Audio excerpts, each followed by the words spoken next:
Bom dia pessoal. Muito obrigado por estar aqui conosco. Eu me chamo Victor Gadelha, eu sou médico neurologista e atualmente eu estou aqui como head de inovação na frente dos hospitais da DASA, a inovação médica especificamente. Eu queria dar bem-vindo a esse segundo encontro aí da ANAP ao vivo, e os especiais jornadas. E para quem está participando a primeira vez deste evento, o especial Jornadas deste mês de fevereiro é sobre inovação e saúde digital.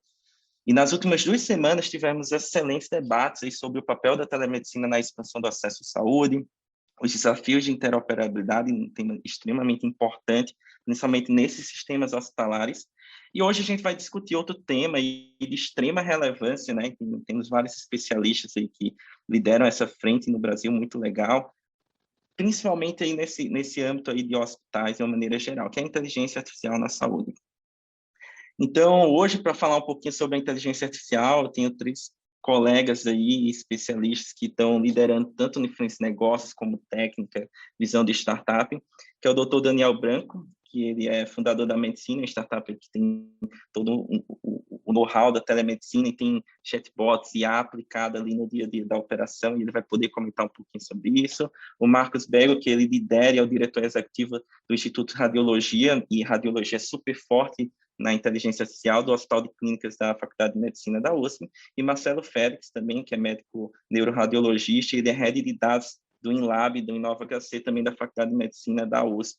Então, assim, para a gente começar essa discussão, acho que é muito importante, né, a gente trazer esse momento atual da inteligência artificial como um todo. É um termo cunhado lá para 1940 na Alemanha e ganhou sua relevância, principalmente nos últimos anos, especificamente depois de 2010, 2011, onde uma técnica venceu outros modelos que a gente tinha de previsão de uma forma surpreendente. E ganhou muita relevância e vê toda essa aplicação na saúde. E eu queria pegar essa percepção e direcionar para você, Marcelo, que realmente aí foi um dos que começou nessa jornada, então você liderou uma frente grande ali no ASH também, então trouxe esses conceitos. Eu lembro porque eu estava lá assistindo você introduzindo os primeiros conceitos antes de eu fazer mestrado em computação nessa área, e foi muito interessante. E como é que você vê esse nível de maturidade, como foi essa evolução, como é que é essa saúde, como é que está isso na saúde hoje? É uma hype? Eu ainda vejo as pessoas falando, é mesmo a hype, como é que você enxerga essa IA aí nos últimos anos? Mas o que a gente viu hoje é que, se você for raciocinar, e todos que talvez conheçam a curva hype, nós já passamos essa fase, né? Que é essa coisa de vai resolver, vai ser melhor que o radiologista, lembra, né? Um tempo atrás, fez 5 anos agora, o Jeff Hinton falou que os radiologistas deviam parar de ser treinados, né? Aí a gente saiu um mundo atrás dessa reinvenção, eu sou radiologista também. E aí a gente passou essa hype, felizmente a gente passou. O que a gente está vendo hoje é que virou o mainstream, virou apenas uma ferramenta não tão explorada ainda, né? Que tem uma série de coisas para melhorar, tem uma série de coisas que a gente vai discutir hoje aqui que pode melhorar, mas de fato não tem mais esse propósito, ou não engana mais ninguém, ou não deixa mais ninguém com essa expectativa de hype, né? Talvez tenha algumas pessoas que ainda não tenham muito familiarização com a técnica e ainda tenham um conceito de que isso daí vai substituir o médico, de que vai resolver todos os problemas da área diagnóstica ou de tratamento da medicina, falando só da saúde aqui agora, né? Mas isso já passou, essa fase quente já passou. Eu acho que nós vamos discutir, eu não vou falar muito sobre isso, mas se for falar de maturidade ou de hype, sempre tem que dividir em duas partes a inteligência artificial na saúde, duas partes completamente distintas do ponto de vista de maturidade, que é a eficiência operacional e a melhoria da qualidade de um lado e a parte clínica do outro. Falar das duas de uma forma conjunta não dá, não tem condições, porque elas estão em fase de maturidade completamente diferente. Então a gente depois pode desenvolver isso, mas vou dizer assim, eficiência operacional, redução de desperdício e principalmente cálculo de risco, isso está muito avançado. Agora, do lado clínico, a gente vai discutir aqui que nós estamos ainda dando umas engatinhadinhas, né? E que é a parte mais sexy do negócio, mas ainda estamos dando uma engatinhando, né? Então, acho que a gente tem que dividir essas duas coisas para falar hype ou não, e com certeza, de modo global, nós já passamos esse furor aí, né? Acho que era E eu queria chamar também, pegar essa visão, Marco, Vigo, porque eu acho que é uma das formas que você tem de direcionar, né, essa guiar para um negócio como um todo e ver, de fato, as propostas de valor dessas soluções. Então, como é que você se enxerga, né, que essa inteligência artificial pode ser aplicada ao negócio de saúde como um todo para gerar esse valor, entender essa proposta de valor? Como é que você tem lidado com isso aí nos últimos anos também? A gente tem tentado também dividir esse negócio em duas coisas, né? Essa inteligência artificial, que é do negócio em si, de trabalhar com os números da operação, do fluxo, da gestão do paciente, de gestão de segurança, isso a gente consegue também receber o que vem de outras indústrias. Então, o pessoal já tem muita gente desenvolvendo isso, então é mais fácil essa proposição e isso andar. Eu acho que o que está faltando, talvez, para entendermos melhor qual é o valor dessas situações, é nós conseguirmos fazer esse paralelo para colocá-lo realmente na operação. Porque quando você olha, né, não parece difícil a gente imaginar que eu tendo mais informações, essas informações todas estruturadas, para me dar condições de analisar muita coisa em pouquíssimo tempo e tomar decisões com base em dados que eu sequer sabia que eles existiam, não parece difícil a gente ver o ganho que isso traria pelo menos para o sistema de operações. O problema é que eu acho que a gente ainda não tem isso palatável para quem toma as decisões. Então, quando você vai discutir isso com os executivos, isso ainda, como você falou, assim, ainda ele está numa condição que você ainda não, aquilo não é prático, né? Você não consegue entrar na ferramenta e já começar a tirar informações. É claro que isso vem evoluindo, até evoluindo, o caso do Daniel aqui é um caso importante, e tem outros. Acho que a gente está nessa fase realmente de adquirir melhor os dados para a ferramenta funcionar melhor nessa parte operacional, que eu acho que vai ser o primeiro passo, na minha modesta opinião. O outro, que é a parte clínica, assim, para a gente dar valor, e eu tive conversando isso com o Marcelo, acho que falei com você também, Vitor, um dia, assim, o problema é que a gente está faltando gente, para mais gente desenvolvendo esses algoritmos e essas coisas todas. Né? E muito de vocação, a gente discute muito isso lá no laboratório também, que assim, a gente precisava ter, para esse ecossistema todo funcionar, talvez fosse importante nós termos especialistas nas várias fases. Né? Então, eu tenho a fase de organizar datasets, organizar dados para que alguém trabalhe com ele. Eu tenho fase de desenvolvimento de algoritmos e tenho fase de inserção na prática médica. Né? Uma coisa que talvez acelere isso e apresente esse valor com mais propriedade seria talvez nos especializarmos nessas fases e nos integrarmos para que isso funcione mais rápido. Né? Isso acho que ajudaria muito o processo. A gente vem discutindo isso muito, de que sem isso talvez a gente não consiga mostrar o valor rapidamente para as pessoas. E aí, para finalizar aqui essa minha parte, que é a última parte, que é as pessoas também entenderem como isso funciona. Para eu usar, eu preciso de um mínimo de conhecimento para eu poder usar. Então, acho que também eu tenho visto iniciativas de treinar, não o fazedor de inteligência artificial, mas dar informação para quem vai usar aquilo, né? Que é uma informação muito mais leve. Talvez a gente também precise investir nisso para esse valor começar a aparecer. Né? Basicamente, Daniel, o que eu queria ver contigo é assim, tem toda essa questão, esse medo da LGBT, da privacidade. Como é que você acha que é visto essa privacidade nos dados de saúde para a inteligência artificial e quais os cuidados que você acha que nós temos que ter, né, com essa IA na saúde de uma maneira geral? Bom, eu vou falar mais dos projetos que eu tenho desenvolvido, assim, e do que tange segurança desses projetos especificamente. Eu tenho particularmente feito coisas mais clínicas. Então, tentado usar a inteligência artificial para encaminhar situações clínicas de pacientes. E nesse caso, na verdade, não muda tanto a situação do ponto de vista de segurança com relação às outras situações que não envolvem inteligência artificial, onde você também está lidando com o paciente, né? Aqui no meu contexto eu lido muito com RIPA, então, de forma que toda e qualquer informação de paciente é regulada e é protegida, né? No Brasil, a gente tem os conceitos de segurança do prontuário do paciente e tem agora a LGPD, que é a LGPD, no meu entendimento, ele é mais parecida com o RIPA, ele é mais uma lei de bom senso, assim, do que você não, de como que você, de qual que é o princípio do uso da informação. e não necessariamente de quais regras você deve adotar, né? Mas no final do dia, a inteligência artificial normalmente ela é implementada como uma caixa preta, assim. Então, você tem um input e aquela inteligência artificial gera um output. Então, se você tem, por exemplo, um chatbot, que é baseado em processamento de linguagem natural, interagindo com o paciente, esse chatbot pode pegar dados clínicos do paciente, você pode pegar o nome do paciente, data de nascimento, dados identificados, um monte de coisa. Mas no final do dia, essa informação vai parar no banco de dados. E o que você vai...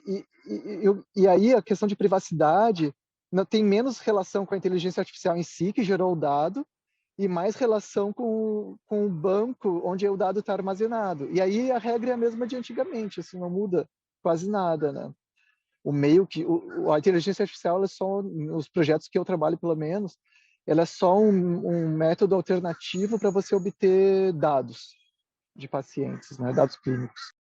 Mas um dos pontos que a gente trouxe aqui também, saindo mais dessa parte até conceitual, é essa questão da proposta de valor de um algoritmo específico ali na ponta, né? Então, eu criei um algoritmo X que entrega Y. E esse algoritmo, por exemplo, eu criei um algoritmo para fazer a identificação de segmento de COVID. Então, isso aqui, qual é a minha proposta de valor? É acelerar o trabalho do médico, dar mais informação para o médico e dar uma informação mais objetiva para o paciente. Cada algoritmo tem uma proposta de valor. E com isso combina com vários algoritmos que cada um aí na sua prática tem feito no dia a dia. E eu queria saber aí um pouquinho eu acho que o Marco acaba trabalhando muito com o Marcelo, então acho que quem pode ser qualquer um dos dois aí que pode puxar. Quais são esses algoritmos que vocês estão vendo com a proposta de valor? O que é que vocês têm visto tanto dentro de casa e também coisas que vocês veem no futuro aí como uma baita proposta de valor que deve agregar aqui em vários cenários da saúde no Brasil nos próximos anos? Uma das coisas que foi uma lição que eu aprendi é que, assim, o problema sempre esbarra no dado. Então, assim, há muito tempo atrás, eu fui numa reunião da ANAP, que a gente ia colocar o ITION aí para fazer gestão de desfechos, né? E aí, quando você vai fazer gestão, vai fazer um acompanhamento de desfecho do paciente, o que acontece com esse paciente? Ele sai de um hospital e ele interna no outro. Ou ele interna numa clínica, ele nunca volta, ou uma pequena parcela das vezes ele volta para o mesmo ecossistema, né? Por motivos, sei lá, diversos, né? Dependendo do convênio, etc. E aí a gente levantou na reunião um dedinho e falou assim, gente, será que a gente não toparia aqui como hospitais manter pelo menos, mesmo anonimizado, etc., manter o lastro do paciente quando pelo menos saber que ele internou de novo, porque isso já vai melhorar muito a parte de coleta de desfecho e do ITIL, né? Nossa, foi uma heresia, e assim, porrada para todo lado, e aí eu saí falando assim, não, ninguém vai, tá bom, não vamos brincar disso não, já entendi que não dá, que tem questões de business por trás, etc., que a gente não pode fazer. O que aconteceu?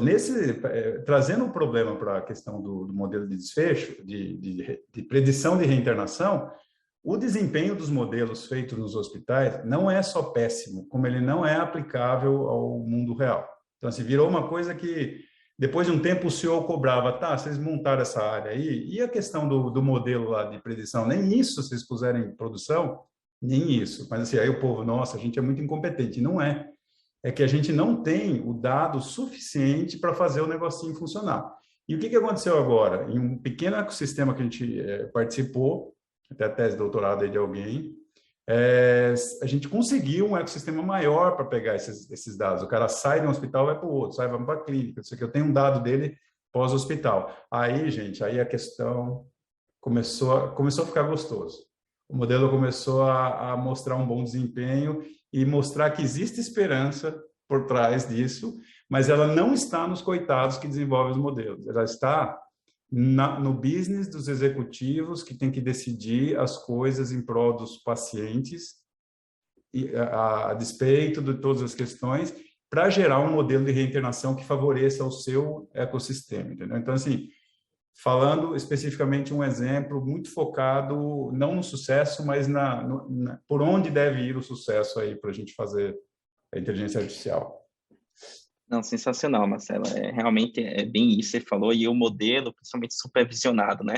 Ele epidemiologicamente pode ser totalmente diferente, por exemplo, de um estado com outro índice de IBGE, etc. Então, assim, porque a transição epidemiológica, né, de doenças infectoparasitárias para doenças crônicas, elas ocorrem de diferentes maneiras. Em alguns estados é uma realidade, em algumas situações é uma realidade. Então, aquele modelo, a gente faz a cross-validação do modelo, ou seja, validar em outra situação, por causa que o dado ele foi treinado com esse. Então, o viés ele está sempre junto, né? E essa proposta de valor, como você falou, é um negócio que, quando a inovação bate, tem que ter o bottom-up, ou seja, todo mundo aqui criando e mostrando o direcionamento de uma forma com a perspectiva muito enraizada, mas tem que ter o top-down, né? Tem que ter um entendimento, tem que ter governança. Isso é muito interessante. Marco, quer comentar alguns algoritmos que você tem visto? Fazer algum comentário sobre algum caso específico? Acho que eu vou seguir na linha do Marcelo, assim, que o que você disse, assim, para funcionar também, mais pessoas precisam usar.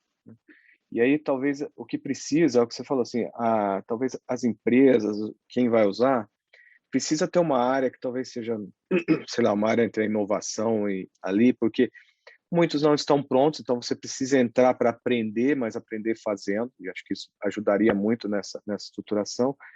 E hoje a gente tem visto, né, mas a gente tem discutido muito isso, assim, você não sabe nem como comprar um algoritmo. Vamos supor que você quer usar, você não sabe nem como comprar. Na iniciativa privada, ok, você vai ter um pouco mais ali a sua fronteira é um pouco maior, então você pode arriscar um pouco mais, mas na área pública, que hoje é 75% dos pacientes do país, ninguém sabe como comprar uma inteligência artificial, como fazer uma chamada para entrar num programa desse, porque não é um produto, né, que você pega na prateleira e põe lá, ele vai usar os seus dados para continuar desenvolvendo.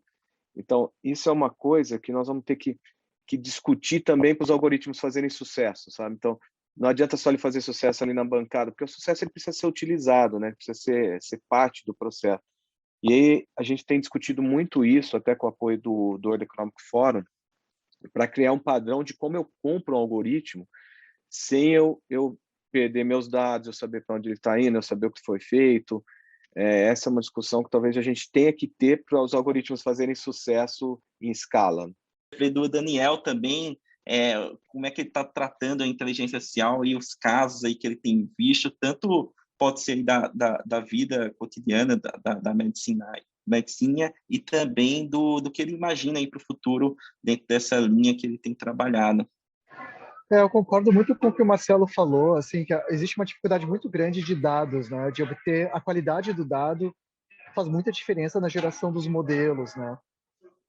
Teve um projeto que eu participei como operadora, onde o objetivo era fazer pré-autorização baseado nos dados clínicos que o médico enviou para a operadora.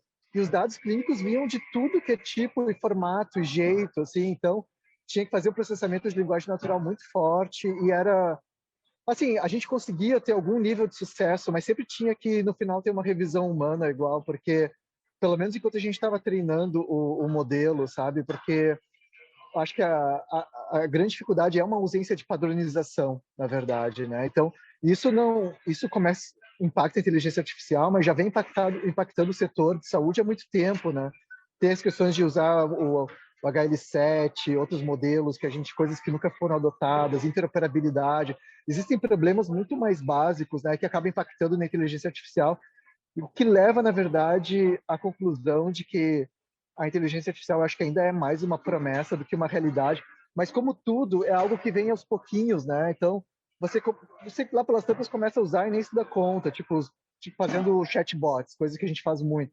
Você está usando inteligência artificial, mas ainda não com aquele modelo de machine learning que você imaginava no início. E a coisa vai evoluindo daí, né? Eu sou otimista, assim, mas como relação a tudo, qualquer uso de tecnologia, a gente tem que entender bem quais são as limitações e qual é a capacidade da tecnologia para poder ajustar as expectativas, né? Senão fica algo que pode ser muito decepcionante mesmo. E eu acho que é um processo de aprendizado, né, que todo mundo tá passando, literalmente. Aí não é o Brasil especificamente, acho que o Brasil tem um capacidade muito grande e tem muito dado, né? Então, desde dados epidemiológicos juntos ao DataSUS, que pode estar de baixa qualidade, mas dificilmente na saúde esse dado vai chegar bem prontinho e redondo para você, você vai ter que trabalhar muito. É muito mais, às vezes, um desafio de entender o que é que dá para fazer com esse dado e, com esse dado, o que é que a gente pode extrair de valor. E muito na IA existe um tempo, né, de você chegar nessa maturidade, na minha visão aqui, que você treina um modelo e aí ele é 50%, ele é um chute hoje de acurácia, vamos dizer assim, mas você bota mais 10 mil pacientes com os mesmos dados e ele foi para 56. Opa, então quer dizer que o problema é, se eu botar um pouquinho mais de dados, eu vou chegar no meio 60, 70, e dependendo do caso, talvez 65%, 70% já é uma acurácia muito boa, e aí por isso que a gente fala muito do que é que a gente está olhando e qual é a resposta que esse algoritmo me dá. Então, a resposta que ele me dá é muito importante, né? E como eu falei, é um mercado aí aquecido, difícil, e que envolve uma cadeia muito grande de processo. Ele é um processo como todo, do momento que você pensa até colocar na prática e ver se ele gera valor.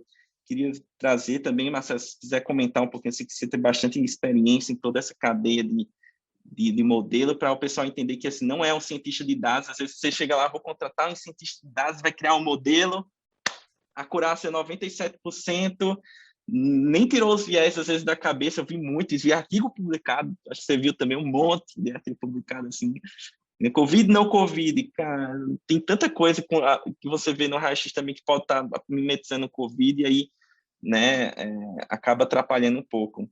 Então, se quiser comentar um pouquinho do processo, o pessoal entender. Então, uma coisa importante, né? Uma vez eu fiz uma visita para o grupo do ITA, que é lá com os major, etc., lá, em busca de pessoas, né? E uma frase que ele me falou chamou muita atenção. Aqui a gente tem muita gente boa que grudada em problema ruim, que vai e naufraga com problema ruim. Então, assim, eu acho que o que a gente está vendo hoje, né? A gente fala da escassez de pessoas, né? Para fazer modelos, né? Como a gente falou, cientificidade, engenheiro e tal. Isso realmente é um problema que eu até passei um negócio para o Marco aí, parece que não vai se resolver nos próximos anos, porque o negócio está crescendo, está difícil demais. Mas a gente não está prestando muita atenção para um tipo de profissional que tem mais uma responsabilidade do nosso lado, que devia estar atuando nesse mercado. Porque eu vou dizer para vocês que se você deixa a parte técnica trabalhando em cima do modelo, isso eu vi acontecer inúmeras vezes, se deixa 5 dias, 10 dias, o lado que eles vão é o outro lado, gente. É assim, meu Deus do céu. É assim, vira um negócio e fala assim, mas por que vocês estão fazendo isso? Por causa disso, a gente achou legal e vai. Isso daí é o dia a dia de quem trabalha com esse negócio. Então, assim, tem uma responsabilidade que precisa ser assumida do ponto de vista da gestão e da área da saúde, de entender esse processo, como você falou, não entender de maneira superficial, mas entender de maneira profunda. Não estou falando para fazer modelos, mas entender a lógica por trás da validação clínica, da validação técnica, e de conhecedores do negócio, como eu já vi aqui no chat pessoas sugerindo.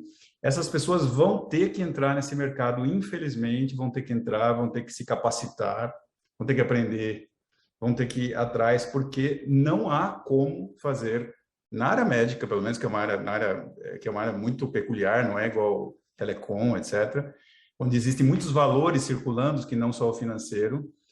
É necessário que a gente entre nesse negócio, porque vai para um lugar, gente, que eu vou dizer, dá para contar a história aqui horas, assim, de coisas que você fala, não é possível que eles... A gente falou para... Não é possível. Então, assim, é ridículo. A gente vai ter que se formar nisso daí, nós, executivos, médicos, enfermeiros, todos os profissionais de saúde, para conseguir entender esse problema e nortear no nível macro, claro, esses profissionais que também são escassos no mercado. Então, a gente fala muito de escassez. Falta engenheiro de dados. Não consigo contratar um engenheiro de dados. Agora, eu vi times grandes aí, tem time aí que está com 150 pessoas, gente, e que não sai do lugar. Não sai do lugar. Fica todo mundo correndo, que nem o futebol de criança, porque não tem mentores capacitados para dizer que não é para se afogar grudado naquele problema ali, porque esse problema é irrelevante do ponto de vista da melhora da medicina baseada em valor, como também falaram aqui no chat, entendeu? Então, eu acho que tem a questão de escassez, mas nós temos que pensar da nossa parte. A responsabilidade é nossa. É nossa. E quando a gente fala aí de coisas que estão sendo feitas, né, realmente é muita coisa bacana. Então, a gente vê algoritmo para predizer hipotensão dentro do centro cirúrgico, muito bacana, inclusive o pessoal brasileiro trabalhando sensacional. Algoritmo para prever risco de hipotensão na UTI através só de uma medida de complacência craniana, pessoal trabalhando também aqui brasileiro. Tem muito trabalho bacana, muita oportunidade, um desfecho em radiologia, em patologia, e muita coisa para vir no futuro, né? E eu queria pegar aí também a percepção de vocês, e começando com você, Daniel, como é que você está enxergando aí como essa inteligência artificial ela pode impactar especificamente as organizações, as startups?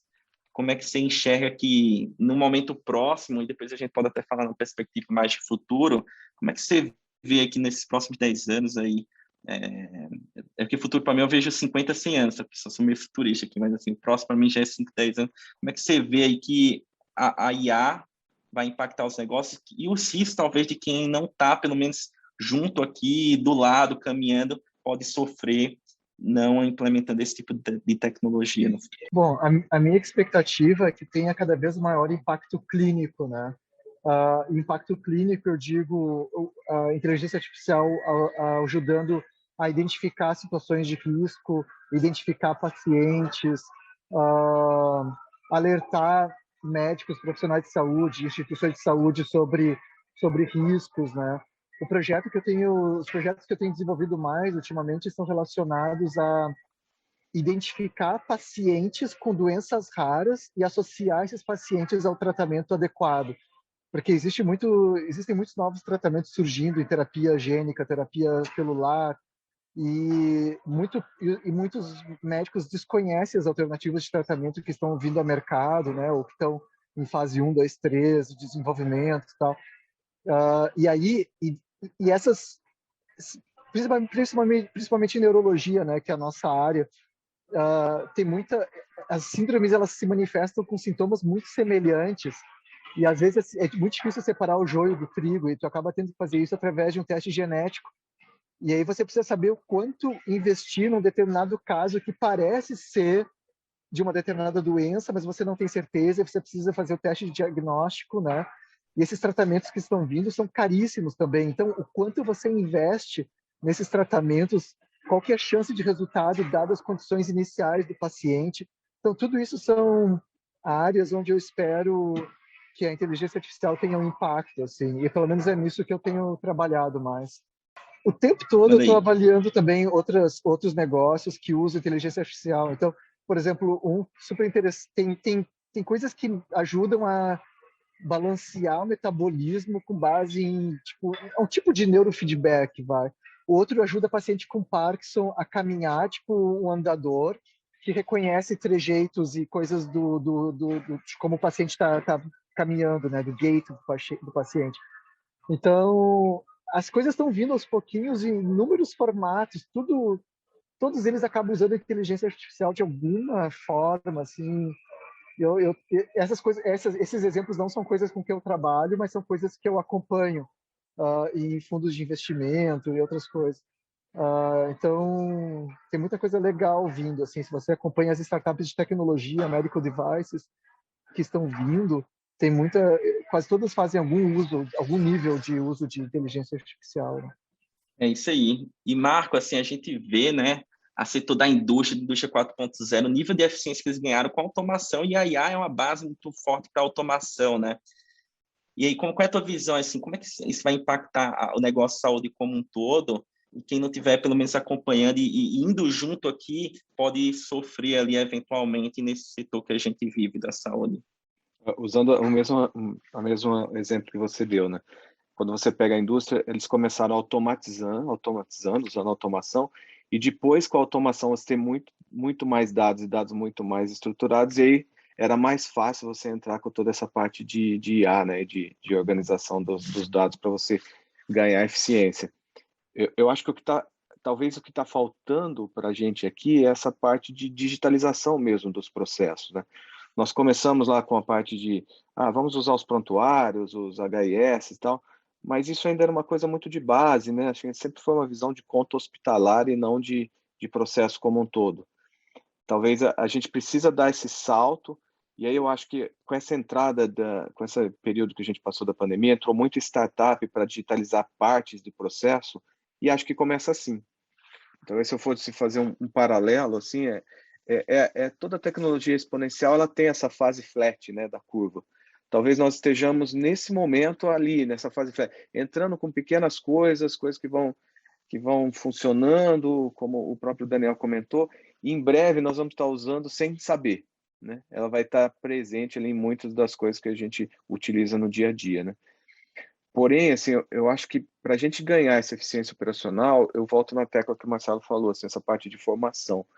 Porque quando você olha, por exemplo, assim, você olha um processo, então, assim, hoje com a taxa de câmbio alta, você comprar qualquer algoritmo no exterior, ou mesmo que seja por SaaS, ele era tão caro que você fala, cara, tá na hora da gente entrar nesse mercado super competitivo e passar a régua, né?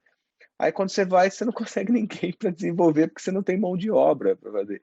E se você for falar nas outras indústrias, eu tive conversando com o pessoal de agro a semana passada, é a mesma falta, porque nós estamos perdendo profissionais para fora do Brasil. Então, acho que a gente tem um problema sério aí, e eu tenho uma preocupação, olha, a gente está dentro da universidade aí, o Marcelo, e a gente tem uma preocupação de desse curso de formação de IA, não dá para ser alguém formar o cara de alguém acadêmico lá de bancada. Precisa ser alguém que faz esse negócio no real world, sabe? Para fazer um curso que seja adequado mesmo ali de desenvolvimento, né? E aí eu acho que, e eu tô com você, Vitor, assim, acho que essa parte de digitalização por exemplo, meu sonho também é a gente fazer o digital twin em várias áreas, né? Não só da pessoa, mas de partes do processo. Isso eu acho que talvez seja o grande salto para aí a gente começar a ganhar eficiência operacional de tempos, né? Agora, só, antes de finalizar, só coloco uma observação que foi a que o Marcelo colocou, assim. A visão sempre tem que ser a do negócio e não técnica. Eu falo isso com bastante tranquilidade, porque eu sou engenheiro, assim. Se botar só os engenheiros para fazer IA para a saúde, provavelmente não vai dar em nada. A gente discute sempre lá que sempre o head do nosso laboratório de IA tem que ser um médico. E se fosse um head do laboratório na indústria, deveria ser alguém da engenharia, porque essa visão do negócio é que talvez nos caminhe para o lugar certo. E eu acho que o Marcelo pode falar bem aí também, né? Nessa perspectiva aí da IA, tanto do negócio, mas também até abrindo profissional da saúde, você que também trabalha aí na ponta, né? Como radiologista, como é que você vê aí nesse curto, médio prazo a IA impactando o profissional da saúde, o paciente, a organização como um todo, e as consequências de que não está navegando junto aí em mais longo prazo nesse. Uma coisa interessante, né? As pessoas sempre vêm e perguntam assim, ó, como que eu faço para o médico usar mais AI? Essa é uma pergunta, né? Tipo, a gente está até publicando um artigo agora sobre usabilidade num projeto grande, assim, mas a pergunta é, como eu faço esse profissional usar mais inteligência artificial? A resposta é, não faz. Não tem como você fazer ele usar. Ele é um profissional extremamente regulado, baseado em diretrizes da sua especialidade. Então, se você dá um algoritmo para ele mudar a dosagem de um quimioterápico para um câncer de ovário, o algoritmo fala para ele subir a dosagem, e ele subir, e deu tudo bem, ok. Mas se não der tudo bem, ele não tem respaldo. Então, assim, tudo isso entra num novo capítulo que é relativo a isso que você perguntou do profissional, que se chama validação clínica. Nós estamos esquecendo desse capítulo, né? Todo mundo quer fazer validação técnica, métrica de modelos, não serve para quase nada. Então, assim, são os velhos clinical trials, os estudos randomizados, usando AI, validando AI. Enquanto não chegar a isso, aí você me pergunta, e o profissional de saúde, como que ele está refém? Ele está refém. A gente precisa gerar essa evidência para ele, aí ele vai usar, nem se precisa se preocupar com ele, só vai fazer uma boa usabilidade, todas aquelas coisas de UX, pronto. Mas a gente não dá para falar, olha, aí o profissional da saúde não adere, ou etc, e está difícil, o sistema de suporte à decisão, eles não seguem, eles não aumentam. Claro que não, né? Ele é um profissional que responde pela parte, não há uma responsabilidade ética para o algoritmo, então ele responde eticamente e juridicamente, e não há o que ser feito a não ser validação clínica da maneira tradicional, gente, estatística antiga, para validar coisas novas, né? Então, eu acho que é por aí que a gente tem que abordar o profissional. E até complementando, eu acho que a gente às vezes pensa em AI para coisas que não precisam de AI, que técnicas mais tradicionais resolvem super bem, e que mesmo as técnicas tradicionais a gente nunca implementou direito. Então a gente fica esperando que o AI resolva algo que poderia ter sido resolvido de algo mais simples, e mesmo mais simples a gente não fez. Então tem que tomar muito cuidado antes de iniciar um projeto de AI, e tem que tentar entender se não existem formas mais espertas mesmo de resolver o problema, de responder a pergunta, sabe? Porque muitas vezes a AI é tiro de canhão, e aí você esbarra com problemas de mão de obra qualificada e outras coisas que poderiam estar sendo resolvidas de forma mais simples. Como, sei lá, tem coisas que você ainda resolve com raio-x e não precisa de uma ressonância. Mas vende, é mais legal fazer uma ressonância, e vende mais, é mais caro. A mesma coisa funciona com quem fornece tecnologia, quer oferecer essas coisas mais de ponta, né? Por vários motivos, porque gosta, porque às vezes é porque o pitch é mais fácil também, sei lá. Um ponto de como a IA ela é produzida é interessante, porque o que é que acontece quando você faz toda essa pesquisa, você faz tudo isso, você validou, é uma fórmula, assim, é um arquivo com uma grande fórmula matemática, e essa fórmula matemática ela pode ajudar a várias pontas. Hoje, o custo de produção ele é muito alto, porque existe uma série de profissionais, uma série de coisas que precisam ser feitas para você chegar nessa fórmula matemática e implementar na ponta. Mas uma coisa talvez interessante, eu queria ver com vocês, assim, que eu imagino, né? Que eu já respondi algumas perguntas, mas aí a gente fala do privado, sei o quê, e o SUS, como é que vai? É muito caro. Quando você tem um algoritmo pronto, e tem muita fundação de instituto de ensino e pesquisa, fundação pública mesmo, que banca esses artigos, essa ciência, cada vez mais gente mirando IA, e esse algoritmo pronto, para ele ser escalável, basicamente é uma máquina virtual que você serve no servidor, e claro, o processo de integração, o setor tem que estar preparado do outro lado, mas o custo de escala, quando você tira toda a margem de lucro, se você não é startup, ele é muito baixo.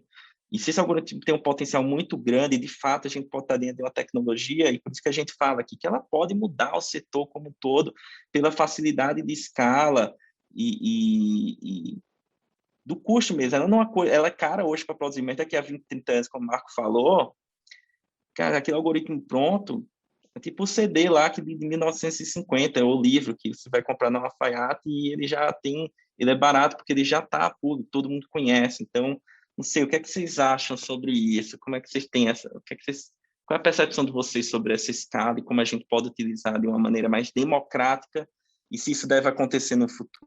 Na minha opinião, plataformas de tecnologia cada vez mais são seres vivos, assim, você não compra uma coisa estática e esperando que aquilo vá durar para sempre. Tanto aqui, o FDA começou existe um processo de autorização, de aprovação de remédios e equipamentos médicos.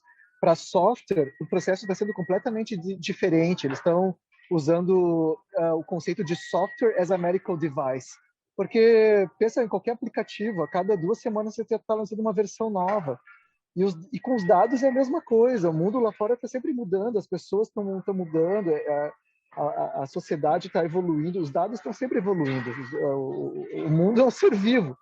E os dados precisam refletir isso, os modelos, né? Os modelos precisam refletir isso. Então, qualquer modelo pronto pode durar algum tempo, mas uma hora ele vence, né? Então, o ideal é estar sempre reconstruindo esses modelos com base em dados novos o tempo todo. Uma coisa também, Vitor, sabe que é uma coisa que é duro para as pessoas que vêm de compras de tecnologia antes do AI, agora se adaptar com esse modelo novo. Qual é? Né? É uma inversão de valores. No processo antigo de compra de tecnologia, é assim, dado que eu tenho a minha tecnologia, ela se comporta assim, agora eu preciso medir como ela se comporta no meu serviço, tá? Então, isso aí era a forma que a gente fazia, validava e tal. Hoje em dia é o contrário, para AI é o contrário. É assim, o meu modelo, desenho um modelo baseado nesse meu atendimento que tenha esse tipo de performance, entendeu? Porque na área médica, eu tenho que dizer se eu quero acertar mais, errar mais. Se eu vou tratar um câncer de pele, eu tenho que ser mais sensível, menos específico. Cada caso é um caso. Então, como negócio, tenho que setar eu tenho que encomendar essa demanda a ser desenvolvida lá. Então, a tecnologia não é comprada assim, dado que eu tenho, deixa eu ver como ela funciona. Não, dado que eu tenho aqui, eu preciso melhorar dessa forma, você precisa produzir um modelo que tenha esse perfil. Então, isso que é a tal do ajuste. É uma mudança de paradigma, é difícil para as pessoas entenderem isso, porque na indústria antiga era assim, eu tenho um algoritmo, ele funciona assim, eu vou fazer o quê? Ele foi treinado, e aí vê aí se dá certo aí na saúde pública. Não, a saúde pública tem as jornadas clínicas, médicas, operacionais, elas precisam ter esse perfil de valor preditivo positivo, negativo, zero, sei lá, e aí eu construo meu modelo com base nisso, tá? É o contrário, o fluxo é o contrário, porque senão eu vou lesar o negócio. Porque quando a gente olha o público, né, a gente imagina, sei lá, AME lá no bairro, tal, mas a estrutura pública ela é bem pesada. Então, se você for ver assim, áreas como a Receita Federal, tal, já usam isso há bastante tempo. A saúde talvez esteja um pouco para trás, assim, mas se você pega esse sistema unificado, talvez se você começar realmente pelos grandes números primeiro, então vão lá em cima, no ministério, nas secretarias, e começar a usar lá, e depois ir descendo, talvez o ganho seja muito grande e muito fácil de ser implantado, porque lá tem estrutura de compra. O que eles não sabem, e ninguém sabe, é como comprar, né? Porque no público você precisa mostrar a economicidade daquilo, por que eu estou mudando de um para o outro, né? Agora ainda tem alguns mecanismos que estão entrando para você poder trabalhar como inovação. Talvez seja uma chamada, tal. Mas eu vejo, por exemplo, hoje se você vê o gasto do SUS com compras de medicamentos digitalizado e que ele não consegue seguir se no fim o resultado é o esperado, se você usar só o sistema de algoritmo e talvez de machine learning aí, você já vai impactar um percentual gigante do custo de saúde pública, né? Então, talvez seja, não dá para usar como o Daniel comentou, é um tiro de canhão, né? Não vamos usar isso na AME, né? Mas talvez usar nos grandes números, que é onde está o grande dinheiro, que talvez esse sistema ajude muito no futuro. Acho que assim, quando vocês acham que a IA vai chegar a auxiliar no modelo de value-based healthcare? Posso até puxar alguma coisa, mas eu vejo muito no desfecho, né? Então, os modelos...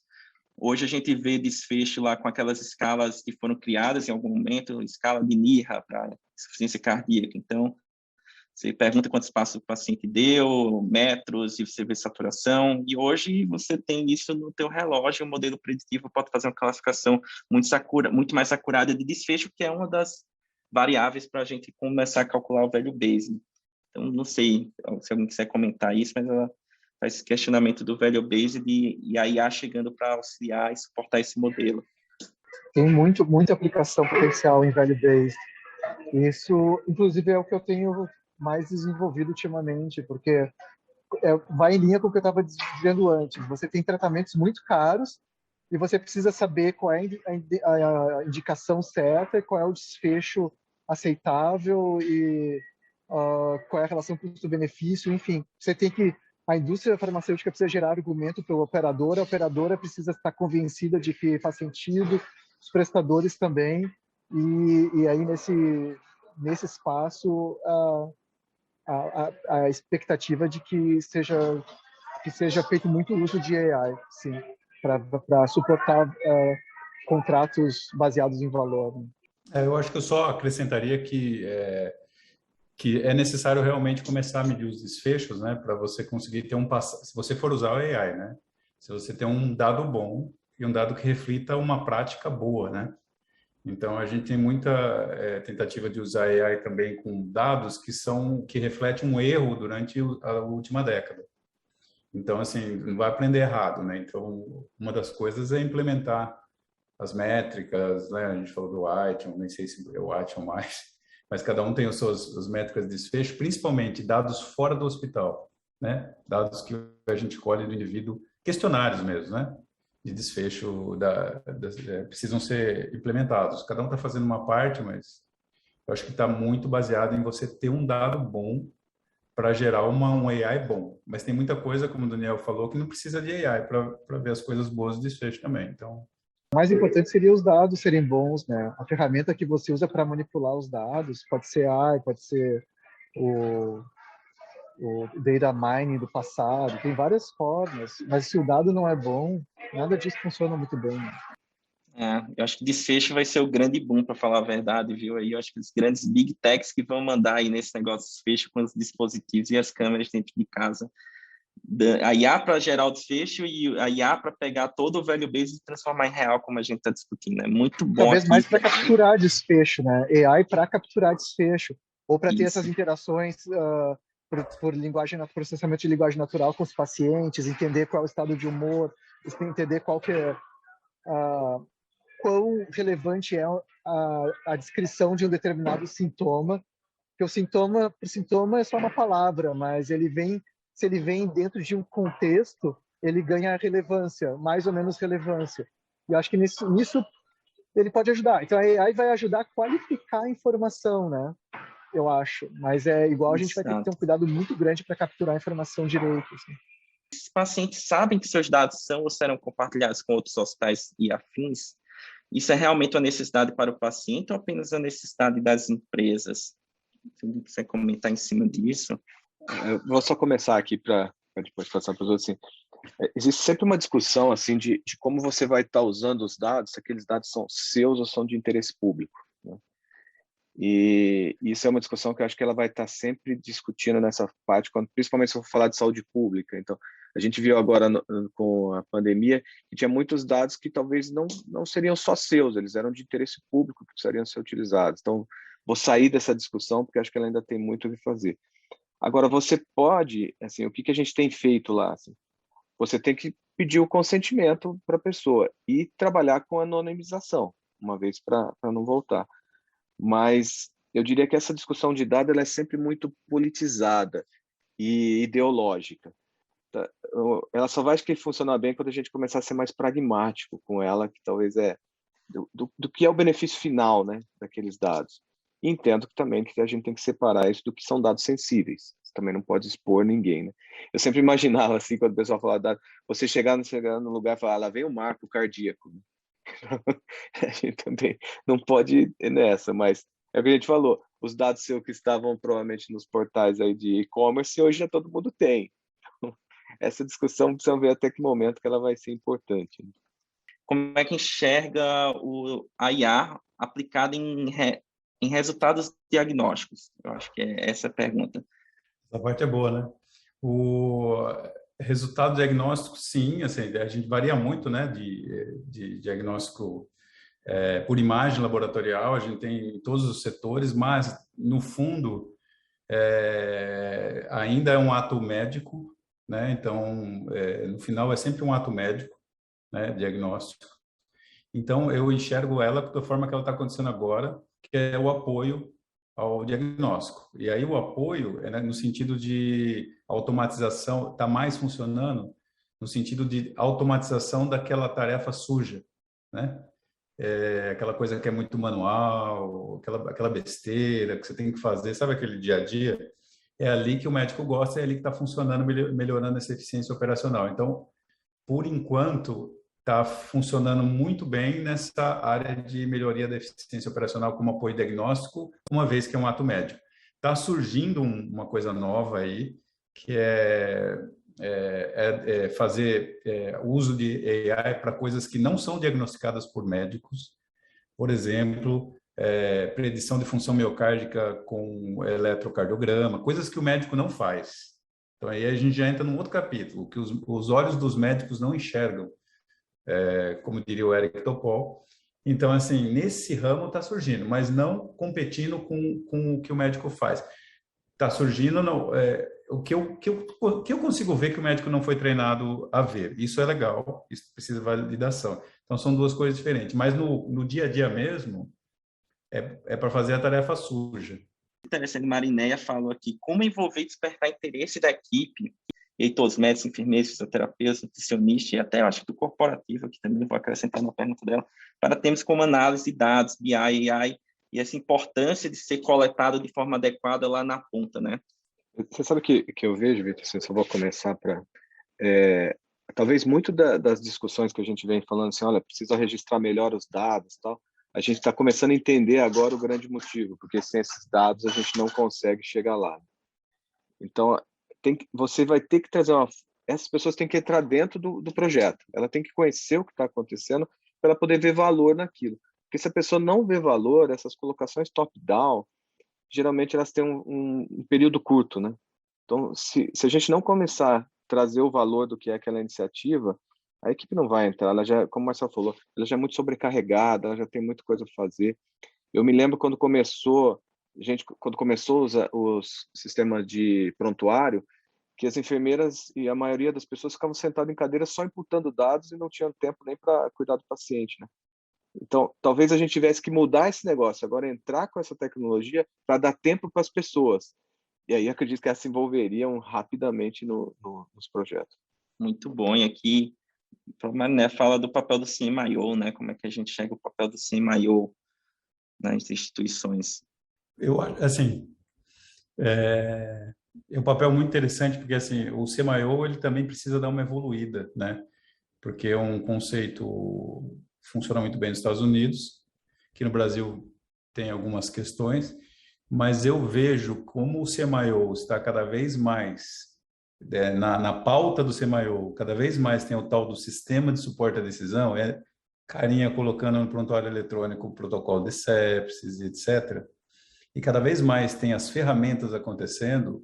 Eu acho que o CMIO é o líder natural, né, que vai entrar nessa área do ponto de vista clínico e vai, vamos dizer assim, fazer essa interface com o corpo clínico para que tenha uma gestão de mudança e que ele consiga fazer os caras usarem. Então, assim, esse é o líder nos hospitais, tá? Esse é o líder. O problema é que esse líder hoje está muito para trás nesse assunto, muito para trás. Assim, vai ter que dar uma reinventada aí na cabeça das pessoas para assumir isso daí. Mas eu não vejo outro. Senão vão criar outro. Se ele não assumir, aí vai criar o Chief, não sei lá, AI clínico, não sei o quê, e vai entrar nos hospitais. Mas como é uma especialidade muito bem, vamos dizer assim, desenvolvida nos Estados Unidos, aqui de novo não é, mas lá eu acho que é o líder nacional e eles já estão se movimentando nesse sentido, que exige formação de pessoas e etc. Porque não tem jeito, vai sobrar tudo para o CMIO, na minha opinião. A IA nos hospitais estão contribuindo, baseado na epidemiologia, no protocolo e na resolutividade do tratamento hoje? É que o hospital que desenvolve modelos de AI são uma minoria, né? Devem ser muito poucos. E os que contratam, eu acho difícil também que os hospitais estejam contratando AI diretamente. Eu acho que isso é mais um papel dos, sei lá, de quem já oferece os sistemas de ERP, de prontuário, vai integrando tecnologias, ou que oferece as ressonâncias, os equipamentos e tal. Eu tenho visto mais nessa linha, pelo menos. Você sabe uma coisa interessante, Daniel, até porque assim, eu vi alguns casos em que o hospital tenta desenvolver isso aí, claro, contratando empresa e tal, mas isso não dá muito certo porque o hospital não é uma empresa de tecnologia, né? Um produto desse tem que ter segmento, tem que ter versão. Em AI ainda é pior ainda, né? Tem que ter retreino. Então o cara se perde. Da minha experiência com o hospital, existe uma dificuldade muito grande de adoção de tecnologia por parte dos hospitais, porque a tecnologia não é essas tecnologias que envolvem uso por paciente, uso por parte dos médicos, é muito diferente de comprar uma ressonância, né? A ressonância é praticamente um negócio plug and play, assim. Você pega, instala e aí sai usando e sai gerando dinheiro na hora, assim. É muito claro, assim.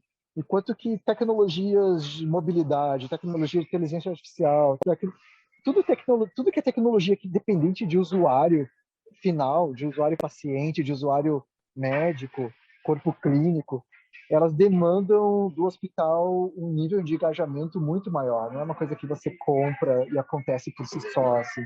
É um negócio que tem que ter pai e mãe, tem que ter o pai da criança, né, do projeto dentro do hospital, que leve aquilo do começo ao fim, e tem que ter um objetivo claro, senão as coisas não evoluem.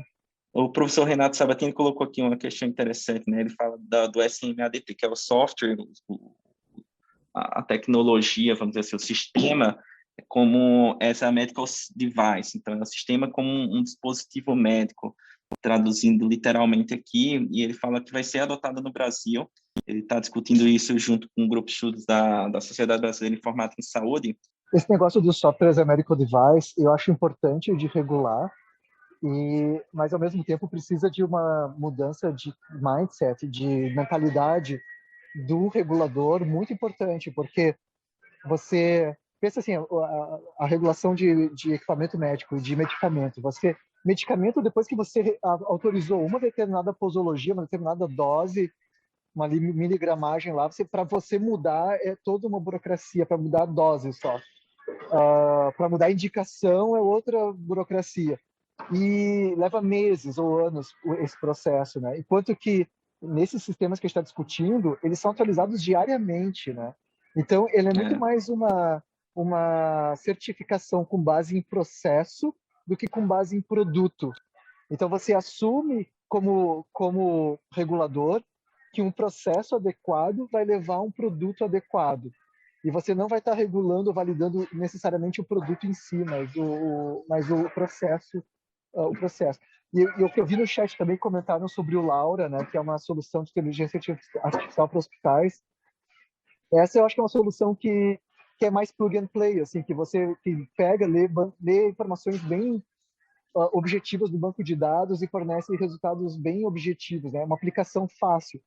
E acho que a inteligência artificial tem que começar assim, com aplicações bem objetivas, bem fáceis. Começa pelo Marco, os seus comentários finais aí, 1, 2 minutos para a gente fechar, e aí a gente fechar essa discussão. E eu acho que é essa evolução mesmo, né? Sinal que está tendo atração para a gente começar a discutir isso cada vez mais e tentar fazer as coisas funcionarem, né? Essa parte de regulação é sempre importante, guardado o que o Daniel falou, né? Hoje a gente, por exemplo, para você ter uma autorização de funcionamento da Anvisa, a gente passou por isso agora, são anos. Então você imagina se um medical device precisar de AFA para você ter um software as a medical device, você viabilizou o software, né? Então vão ter muitas coisas que precisarão ser discutidas ao longo desse processo, mas eu acho que é aqui nesses fóruns, em quanto mais engajamento é que a gente vai conseguir chegar lá. Então, também mensagens finais. Vamos ver, eu acho que uma coisa importante, você falou até de futuro, né? Eu acho que são duas coisas que eu acho que ficam aqui dessa discussão. Eu acho que, inclusive, aí no grupo tem muito mais gente com experiência para falar, né? Então, estou aqui reforçando.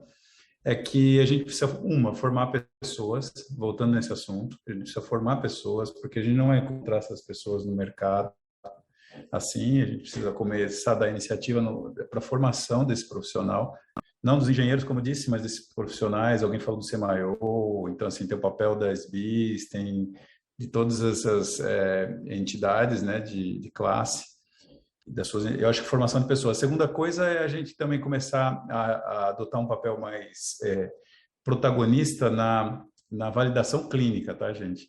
Então, a gente parar de falar em validação técnica, que são aquelas coisinhas lá produzir um paper mostrando os dados do modelo e falar um pouco mais e exigir um pouco mais de validação clínica, né, de evidência clínica, como a gente já falou, desfecho, etc.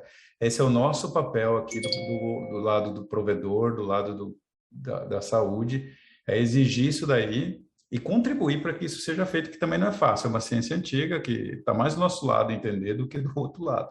Eles usam a gente para fazer isso, né?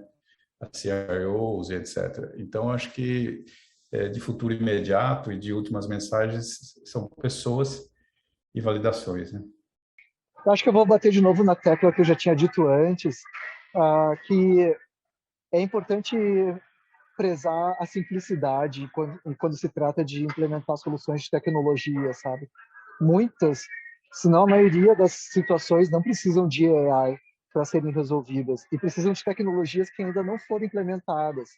Então, focar no simples, ter um entendimento muito claro de qual é a pergunta que está sendo feita e a melhor forma, a forma mais simples de obter a resposta para essa pergunta.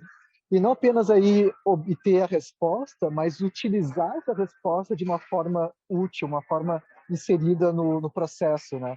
Então, as maiores dificuldades são alterações de processo nas instituições. E isso é mais importante, talvez, do que aplicar qualquer tipo de tecnologia. E, no mais, só queria agradecer também a oportunidade pela participação, foi um prazer.